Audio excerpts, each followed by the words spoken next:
ఆదికాండము 24వ అధ్యాయము. అబ్రహాము బహుకాలము గడిచిన వృద్ధుడై ఉండెను.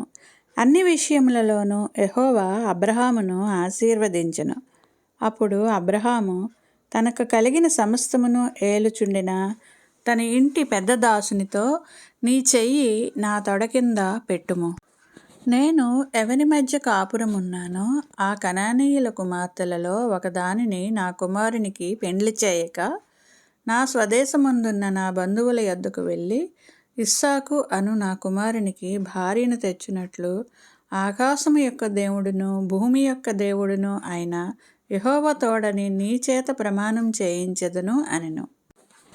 ఆ దాసుడు, ఈ దేశమునకు నా వెంట వచ్చుటకు ఒకవేళ ఆ స్త్రీ ఇష్టపడని ఎడల, నీవు బయలుదేరి వచ్చిన ఆ దేశమునకు నేను నీ కుమారుని తీసుకుని పోవలెనా అని అడగగా, అబ్రహాము, అక్కడికి నా కుమారుని తీసుకుని పోకూడదు సుమీ. నా తండ్రి ఇంటి నుండి నేను పుట్టిన దేశము నుండి నన్ను తెచ్చి నాతో మాటలాడి నీ సంతానమునకు ఈ దేశము ఇచ్చెదనని ప్రమాణము చేసి నాతో చెప్పిన పరలోకపు దేవుడగు యెహోవా తన దూతను నీకు ముందుగా పంపును. అక్కడ నుండి నీవు నా కుమారుని భార్యను తీసుకుని వచ్చెదవు.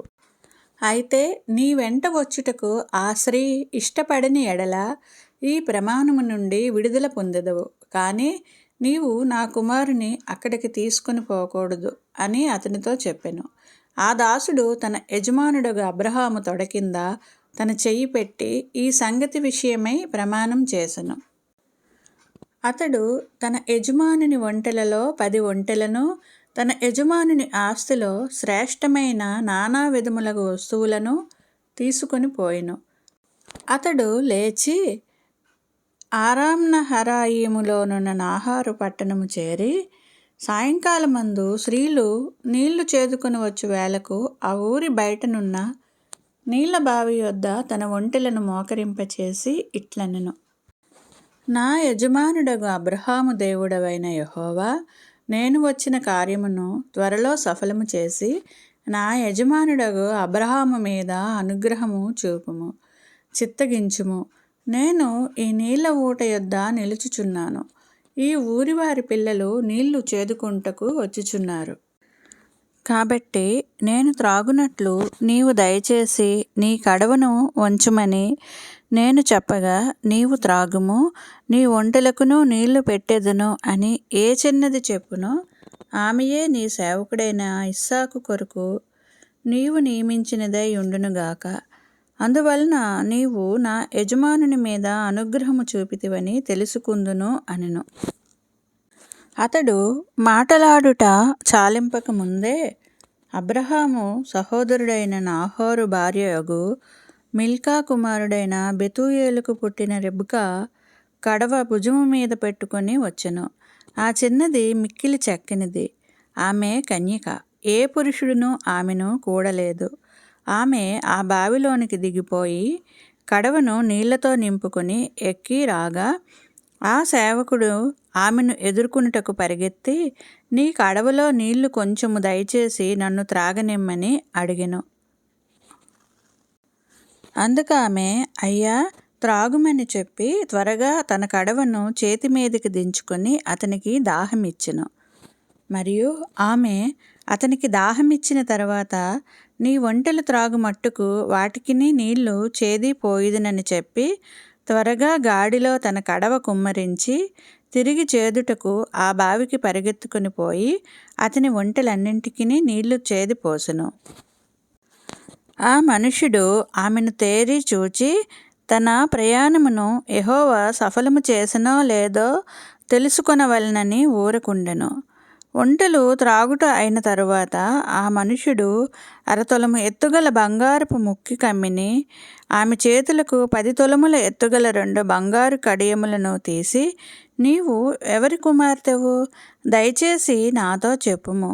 నీ తండ్రి ఇంట మేము ఈ రాత్రి బస చేయుటకు స్థలమున్నదా అని అడిగెను. అందుకామె, నేను నాహోరుకు మిల్కా కన్నిన కుమారుడగు బెతూయేలు కుమార్తెను అనెను. మరియు ఆమె, మా యొద్ద చాలా గడ్డియు మేతయు రాత్రి బస చేయుటకు స్థలమును ఉన్నవి అనగా, ఆ మనుషుడు తన తల వంచి యెహోవాకు మ్రొక్కి, అబ్రహామును నా యజమానుని దేవుడైన యెహోవా స్తుతించబడునుగాక. ఆయన నా యజమానునికి తన కృపను తన సత్యమును చూపుట మానలేదు. నేను త్రోవలో ఉండగానే యెహోవా నా యజమానుని బంధువుల ఇంటికి నన్ను నడిపించెను అనెను. అంతటా ఆ చిన్నది పరిగెత్తుకొని పోయి ఈ మాటలు తన తల్లి ఇంటి వారికి తెలిపెను. రిబ్కాకు లాబాను అను ఒక సహోదరుడు ఉండెను. అప్పుడు లాబాను ఆ బావి దగ్గర వెలుపట ఉన్న ఆ మనుషుని యొద్దకు పరుగెత్తుకొని పోయెను. అతడు ఆ ముక్కు కమ్మిని తన సహోదరి చేతులకున్న ఆ కడియములను చూచి, ఆ మనుష్యుడు ఇలాగు నాతో మాటలాడెనని తన సహోదరి అయిన రిబ్కా చెప్పిన మాటలు విని ఆ మనుష్యుని యొద్దకు వచ్చెను. అతడు ఆ బావి యొద్ద ఒంటెల దగ్గర నిలిచి ఉండగా, లాబాను, యెహోవా వలన ఆశీర్వదించబడిన వాడా, లోపలికి రమ్ము, నీవు బయట నిలువనేలా? ఇల్లును ఒంటెలకు స్థలమును నేను సిద్ధము చేయించితిని అనెను. ఆ మనుష్యుడు ఇంటికి వచ్చినప్పుడు లాబాను ఒంటెల గంతలు విప్పి ఒంటెలకు గడ్డియు మేతయు కాలు కడుక్కుంటకు అతనితో కూడా ఉన్నవారికిని నీళ్లు ఇచ్చి అతనికి భోజనము పెట్టించెను. కానీ అతడు, నేను వచ్చిన పని చెప్పక మునుపు భోజనము చేయను అనగా, లాబాను, చెప్పు అనెను. అంతటా అతడు ఇట్లనెను, నేను అబ్రహాము దాసుడును. యెహోవా నా యజమానుని బహుగా ఆశీర్వదించెను కనుక అతడు గొప్పవాడాయెను. అతనికి గొర్రెలను గొడ్లను వెండి బంగారములను దాసదాసీజనమును ఒంటెలను గాడిదలను దయచేసెను. నా యజమానుని భార్య అయిన సారా వృద్ధాప్యములో నా యజమానునికి కుమారుని కనెను. నా యజమానుడు తనకు కలిగినది యావత్తును అతనికిచ్చి ఉన్నాడు. మరియు నా యజమానుడు నాతో, నేను ఎవరి దేశమందు నివసించుచున్నానో ఆ కనానీయుల పిల్లలలో ఒక పిల్లను నా కుమారునికి పెండ్లి చేయవద్దు.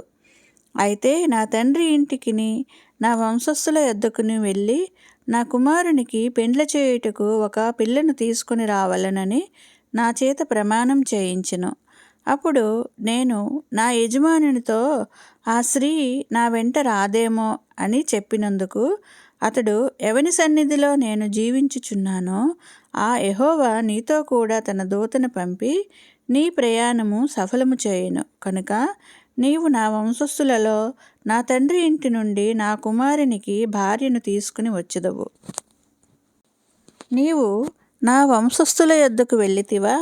ఈ ప్రమాణము విషయంలో ఇక నీకు బాధ్యత ఉండదు. వారు ఆమెను ఇయ్యని ఎడల కూడా ఈ ప్రమాణము విషయంలో నీకు బాధ్యత ఉండదని చెప్పెను. నేడు నేను ఆ బావి యొద్దకు వచ్చి, అబ్రహాము అను నా యజమానుని దేవుడవైన యెహోవా, నా ప్రయాణమును నీవు సఫలము చేసిన ఎడల నేను ఈ నీళ్ల బావి యొద్ద నిలిచియుండగా నీళ్లు చేదుకుంటకు వచ్చిన చిన్నదానితో నేను, నీవు దయచేసి నీ కడవలో నీళ్లు కొంచెము నన్ను త్రాగనిమ్మని చెప్పునప్పుడు, నీవు త్రాగుము, నీ ఒంటెలకును చేది పోయుదునని ఎవతి చెప్పునో ఆమెయే నా యజమానుని కుమారునికి యెహోవా నియమించిన పిల్ల అయి ఉండును గాక అని మనవి చేసుకుంటుని. నేను నా హృదయములో అట్లు అనుకొనిట చాలింపక ముందే రిబ్కా భుజము మీద తన కడవను పెట్టుకుని వచ్చి ఆ బావిలోనికి దిగిపోయి నీళ్లు చేదుకుని వచ్చెను. అప్పుడు నాకు దాహమిమ్మని నేనామెను అడగగా ఆమె త్వరగా తన కడవను దించి, త్రాగుము, నీ ఒంటెలకును నీళ్లు పెట్టెదనని చెప్పెను. కనుక నేను త్రాగితిని. ఆమె ఒంటెలకును నీళ్లు పెట్టెను. అప్పుడు నేను, నీవు ఎవరి కుమార్తెవని అడిగినందుకు ఆమె, మిల్కా నాహోరునకు కనిన కుమారుడగు బెతూయేలు కుమార్తెనని చెప్పినప్పుడు నేను ఆమె ముక్కుకు కమ్మియును ఆమె చేతులకు కడియములను పెట్టి నా తల వంచి యెహోవాకు మ్రొక్కి, అబ్రహామును నా యజమానుని దేవుడైన యెహోవాకు స్తోత్రం చేసితిని. ఏలయనగా ఆయన నా యజమానుని యొక్క సహోదరుని కుమార్తెను అతని కుమారునికి తీసుకొనున్నట్లు సరి అయిన మార్గమందు నన్ను నడిపించెను. కాబట్టి నా యజమానుని ఎడల మీరు దయను నమ్మకమును కనపరిచిన ఎడల అది అయినను నాకు తెలియచెప్పుడి, లేని ఎడల అది అయినను తెలియచెప్పుడి, అప్పుడు నేను ఎటు పోవలెనో అటు పోయెదను అనగా, లాబానును బెతూయేలును ఇది యెహోవా వలన కలిగిన కార్యము, మేమైతే అవునని గాని కాదని గాని చెప్పజాలము. ఇదిగో రిబ్కా నీ ఎదుట ఉన్నది, ఆమెను తీసుకుని పొమ్ము. యెహోవా సెలవిచ్చిన ప్రకారము ఈమె నీ యజమానుని కుమారునికి భార్య అగునుగాక అని ఉత్తరం ఇచ్చిరి. అబ్రహాము సేవకుడు వారి మాటలు విని యెహోవాకు సాష్టాంగ నమస్కారం చేసెను. తరువాత ఆ సేవకుడు వెండి నగలను, బంగారు నగలను, వస్త్రములను తీసి రిబ్కాకు ఇచ్చెను. మరియు అతడు ఆమె సహోదరునికిని తల్లికిని విలువగల వస్తువులు ఇచ్చెను. అతడును అతనితో కూడా ఉన్న మనుషులను అన్నపానములు పుచ్చుకొని అక్కడ ఆ రాత్రి అంతయు ఉండిరి. ఉదయమున వారు లేచినప్పుడు అతడు, నా యజమానుని యొద్దకు నన్ను పంపించుడి అని చెప్పగా, ఆమె సహోదరుడును ఆమె తల్లియు, ఈ చిన్నదాన్ని 10 దినములైనను మా యొద్ద ఉండనిమ్ము, ఆ తరువాత ఆమె వెళ్ళవచ్చును అనిరి. అప్పుడు అతడు, యెహోవా నా ప్రయాణమును సఫలం చేసెను కనుక నాకు తడువు కానీయక నన్ను పంపించుడి. వారు ఆ చిన్నదానిని పిలిచి, ఆమె ఏమనునో అని తెలుసుకుందుమని చెప్పుకొని రిబ్కాను పిలిచి, ఈ మనుషునితో కూడా వెళ్ళెదవా అని ఆమెను అడిగినప్పుడు, వెళ్ళెదను అనెను. కాబట్టి వారు తమ సహోదరి అయిన రిబ్కాను, ఆమె దాదిని, అబ్రహాము సేవకుని, అతనితో వచ్చిన మనుషులను సాగనంపినప్పుడు వారు రిబ్కాతో, మా సహోదరి, నీవు వేలవేలకు తల్లి వగదువుగాక, నీ సంతతి వారు తమ పగవారి గవనిని స్వాధీనపరుచుకుందురుగాక అని ఆమెను దీవింపగా, రిబ్కాయు ఆమె పనికత్తెలను లేచి ఒంటెలనెక్కి ఆ మనుషుని వెంబడి వెళ్ళిరి. అట్లు ఆ సేవకుడు రిబ్కాను తోడుకుని పోయెను. ఇస్సాకు బెయర్ లహాయ్ రోయ్ మార్గమున వచ్చి దక్షిణ దేశమందు కాపురముండెను. సాయంకాలమున ఇస్సాకు పొలములో ధ్యానింప వెళ్ళినప్పుడు కన్నులెత్తి చూచినప్పుడు ఒంటెలు వచ్చుచుండెను. రిబ్కా కన్నులెత్తి ఇస్సాకును చూచి ఒంటె మీద నుండి దిగి, మనలను ఎదుర్కొనుటకు పొలములో నడుచుచున్న ఆ మనుష్యుడెవరని దాసుని అడగగా, అతడు, ఇతడు నా యజమానుడని చెప్పెను. కనుక ఆమె ముసుగు వేసుకొనెను. అప్పుడు ఆ దాసుడు తాను చేసిన కార్యములన్నయూ ఇస్సాకుతో వివరించి చెప్పెను. ఇస్సాకు తల్లి అయిన సారా గుడారములోనికి ఆమెను తీసుకుని పోయెను.